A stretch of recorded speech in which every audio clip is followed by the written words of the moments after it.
যাকে ধরলে ক্ষত বাড়ে তাকে ত্যাগ করাই শ্রেয়। নিজেকে বাঁচাতে বিষাক্ত মায়া কাটাতে হয়।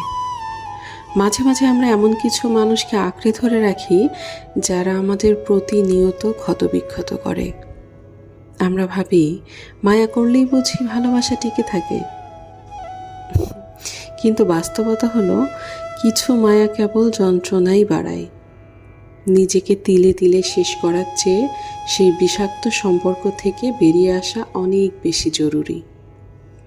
মায়া কাটানো যদিও অত সহজ নয়, কিন্তু মানসিক শান্তি আর অস্তিত্ব টিকিয়ে রাখতে গেলে তো এই কঠিন সিদ্ধান্তটা নিতেই হয়।